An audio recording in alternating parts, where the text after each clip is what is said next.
you'd have been here 4 days ago, my brother wouldn't have died. Martha, your brother's going to rise again. And she got religious. I know that, Lord. In the resurrection in the last day. See, her faith jumped from 4 days ago to the last day. Ain't got no faith for right now. I'm looking for a man or a woman of God that has some right now faith. I ain't got no time to wait. Doctor says I got 24 hours to live. I need somebody that knows how to pray. I need somebody that knows how to get a hold of God. I'm looking for somebody that has no fear. I'm looking for somebody that knows how to exhibit this, to demonstrate the gospel, to do what Jesus did. Shout yes!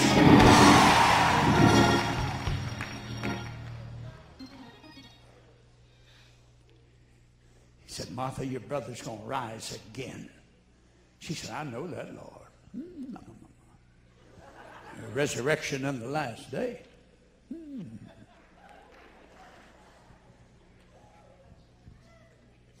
And here comes Mary, the sister. Lord, if you'd have been here 4 days ago, my brother would have died. You could tell they went to the same church. You know, they got the same language. It's too late, Lord. It ain't never too late. Somebody says, as long as there's breath, there's hope. He ain't have no breath. The man dead. In the Greek, that means he dead. In the original Greek, it means he dead. Jesus said, where have you laid him? Come and see, Lord. You take him to the sepulcher.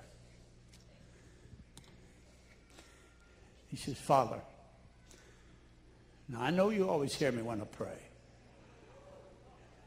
I said, I wouldn't be talking to you now. But I'm doing it only for one reason, to let these unbelievers know that I'm sent from God.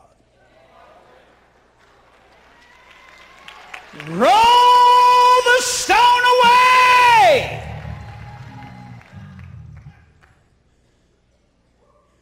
Martha said, Lord.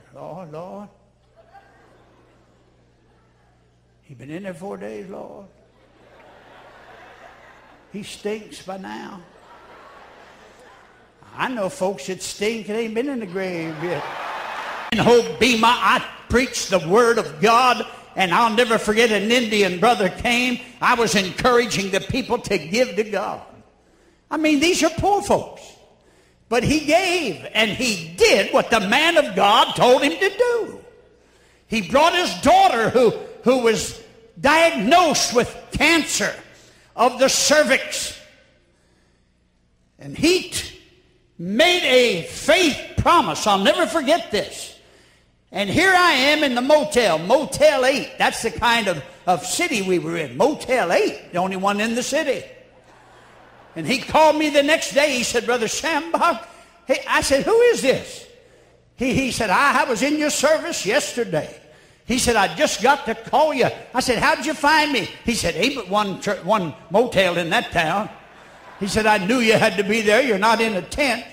And he says, they put me through to you. He said, I come to tell you that after I made that promise and after I gave to God, and when I was obedient to what the man of God said, he said, I went to work this morning and my employer put a $40,000 check in my hand. Woo! He woke me up. I said, hold the line while I'll shout with you a little bit. I'm talking about a God that still works miracles. You got a miracle right there in your pocketbook. You have a miracle in your checkbook.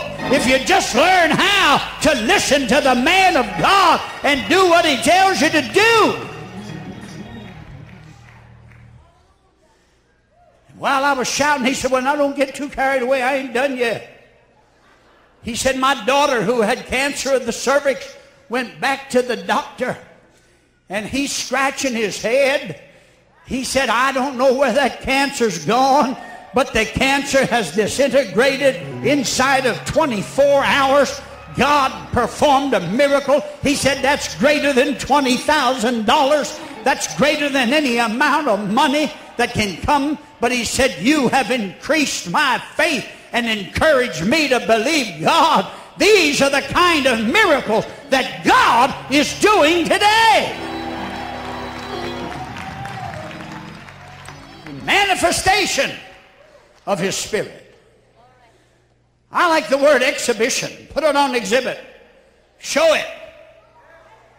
Manifestation of the Spirit of God. Now, Paul had to get this from Jesus. Before Jesus brought forth a new truth, when he said, I am that bread from heaven. A whole multitude of people, 5,000.